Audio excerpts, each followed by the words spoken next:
हाँ, तो बच्चों जैसे कि आप लोगों अभी मैं आपको बता रहा था कि ह्यूमन का हार्ट किस तरीके से काम करता है, तो उसी को मैं केवल आपको एक चार्ट के माध्यम से समझाना चाह रहा हूँ कि बेटा किस तरीके से जो हमारा ब्लड है किस तरीके से हमारे हार्ट में आता है, फिर किस तरीके से हार्ट से इसको फिर से बॉडी पार्ट तक भेजा जाता है। तो उसी को मैं यहाँ पर आपको एक्सप्लेन करना चाह रहा हूँ। तो उसी को मैं एक्सप्लेन करने के लिए आपको एक फ्लो चार्ट बनाया हूँ ताकि आप आसानी से चीज़ों को समझ सकें। तो यहाँ पर हम एक बार फिर से बात देख लेते हैं कि मैंने वही से चीज़ें रखी हैं। लेवलिंग सेम बेटा वही है जो मैंने यहाँ कर रखी थी, बस केवल क्या है यहाँ पर मैंने उसी को फ्लो के चार्ट के रूप में इसको कर दिया है।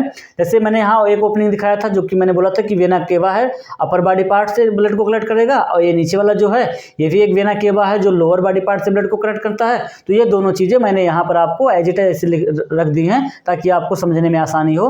तो क्या होगा बेटा, मैंने वही बताया कि ये जो अपर बॉडी पार्ट से ब्लड कलेक्ट करता है वेना केवा, और जो लोअर बॉडी पार्ट से ब्लड को कनेक्ट करती है वो वेना केवा। ये दोनों वेना केवाएं जो होती हैं वो आपके राइट आर्टरियम में खुलती हैं। फिर राइट आर्टरिया जो होती है वो कॉन्ट्रैक्ट करती है, और कॉन्ट्रैक्ट करने से क्या होगा, जब ये राइट आर्टरिया कॉन्ट्रैक्ट करेगी उस समय राइट वेंट्रिकल आपका रिलैक्स होगा। तो क्या करेगा, जब राइट आर्टरिया कॉन्ट्रैक्ट करेगी तो आसानी से ब्लड क्या करेगा, राइट वेंट्रिकल में आ जाएगा।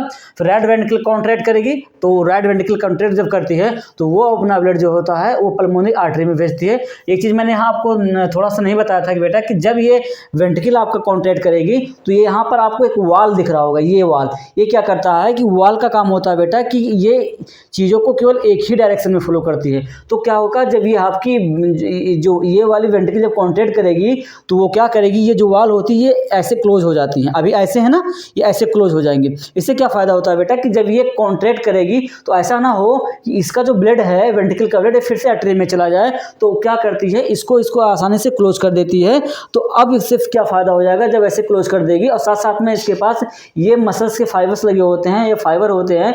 ये फाइबर क्या करते हैं, इसको अंदर की तरफ खींचे रहते हैं, पुल किए रहते हैं, ताकि ये कितना भी प्रेशर क्यों ना इसकी वाल पे पड़े तो ये बैकवर्ड ना खुलने पाए, ये इसी ही डायरेक्शन में खुली रहे। इसके लिए यहाँ पर ये जो है मसल्स पाई जाती है, फाइबर की मसल्स होती है, जिन्हें हम आगे नाम के आप चल के पढ़ेंगे 11-12 में कि इसे कॉर्डा टेंडनी के नाम से जाना जाता है। तो इसका वाल का एक ही फंक्शन होता है कि वो ब्लड फ्लो को रोकेंगी, वो केवल किसी भी चीज़ का केवल एक डायरेक्शन में फ्लो कराती हैं। तो फिर जब ये कॉन्ट्रैक्ट करेगी तो ये वाल बंद हो जाएगा। तो वाल बंद होने से क्या होगा कि आप यहाँ देख पा रहे होंगे कि केवल ब्लड इसी के रास्ते ही क्या करेगा, जाएगा। तो यहाँ फिर मैं दिखाना चाह रहा हूँ कि जब राइट आपकी वेंट्रिकल जो होगी बेटा कॉन्ट्रैक्ट करेगी तो वो क्या करेगी, पल्मोनरी आर्टरी में ब्लड को भेजेगी। और यहाँ से क्योंकि ये जो ब्लड आ रहा है बेटा ये डायरेक्ट आ रहा है बॉडी पार्ट से, तो कैसा ब्लड होगा, डीऑक्सीजनेटेड।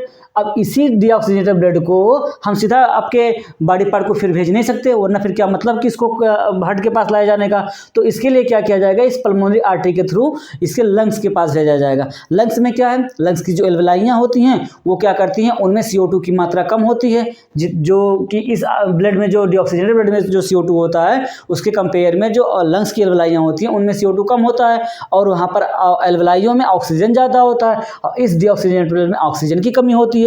तो जब वो आपके लंग्स के पास लेके जाती है पल्मोनरी आर्टरी उस ब्लड को, तो लंग्स से जो ऑक्सीजन होती है वो डिफ्यूज होकर ब्लड में आ जाती है, और जो ब्लड में CO2 की मात्रा जो ज़्यादा होती है वो डिफ्यूज होकर आपके एल्वेलाई में चला जाता है। तो इस तरीके से गैस का एक्सचेंज हो जाता है, और वो जो यहाँ तक डीऑक्सीजनेटेड ब्लड होता है वो कैसा हो जाता है, ऑक्सीजनेटेड ब्लड में कन्वर्ट हो जाता है। फिर उस ऑक्सीजनेटेड ब्लड को बेटा क्या किया जाता है, इस पल्मोनरी वेन के थ्रू फिर से रिसीव करके हमें अपने कहाँ लाया जाता है, पल्मोनरी वेन के थ्रू रिसीव करके फिर से आपके हार्ट में लाया जाता है। कौन से चैम्बर में लाया जाता है बेटा, लेफ्ट आर्टरियम में लाया जाता है। फिर लेफ्ट आर्टरियम से क्या होगा, आपके लेफ्ट वेंट्रिकल में आएगा।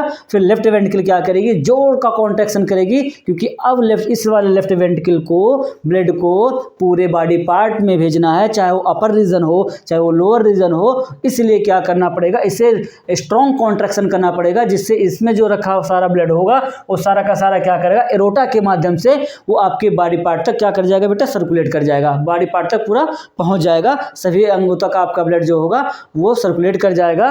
और आप यहाँ एक चीज़ और देख पा रहे होंगे बेटा कि जब भी ब्लड को अब हार्ट से दोबारा पंप करने के लिए ब्लड को 2 बार गुजरना पड़ा। एक बार ये क्या कर रहा है कि बॉडी से कलेक्ट करके लंग्स के पास भेज रहा है, दोबारा लंग्स से लाके फिर से हार्ट के पास आ रहा है, फिर हार्ट से जो है आपको ब्लड को फिर से तब जाके बॉडी पार्ट तक सर्कुलेट कराया जा रहा है। तो आपके ब्लड को 2 बार हार्ट से गुजरना पड़ जा रहा है। इसीलिए हमने यहाँ समझा रहे थे आपको, जो बता रहे थे कि जो ह्यूमन हार्ट है या मैमिलियन हार्ट है और बर्ड होती है उनका जो हार्ट होता है वो डबल सर्कुलेटरी सिस्टम होता है, क्योंकि यहाँ पर यही मैकेनिज्म होता है, यही फिनोमिना होता है। तो इसी चीज़ को मैं आपको यहाँ एक चार्ट के माध्यम से समझाना चाह रहा था, ताकि आपको और भी अच्छे से कॉन्सेप्ट क्लियर हो जाए। तो इसी तरीके से बेटा मैं आगे भी वीडियो बनाता रहूँगा और आप लोगों को जितना ही आसान हो सके, आसान भाषा में जितना आप लोगों को फ्लो चार्ट जैसे मैं जितना आसान मैं कर सकता था और मैं करूँगा, और मेरी जर्नी जारी रहेगी।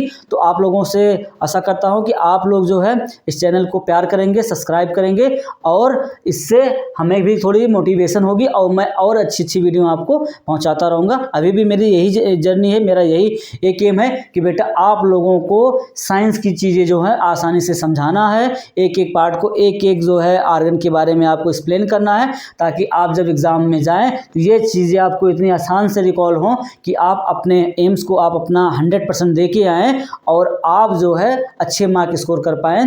तो इसी सीरीज में आपकी थोड़ी मदद करने के लिए आया हूँ, और ये सारी चीज़ें आपको फ्री ऑफ कॉस्ट हैं, कोई पैसे नहीं देना है। बस आपको एक काम करना है बेटा कि सब्सक्राइब कर लेना है, बेल आइकन को दबा लेना है, ताकि जैसा ही मैं नया वीडियो अपलोड करूं तो वो आप तक आसानी से पहुंच सके। तो ठीक है बेटा, आज का हम लोग यहीं रखते हैं। फिर कल के टर्म में एक नए वीडियो के साथ आपके सामने में ये मुस्कुराता हुआ चेहरा फिर से उपलब्ध होगा। Bye bye, take care.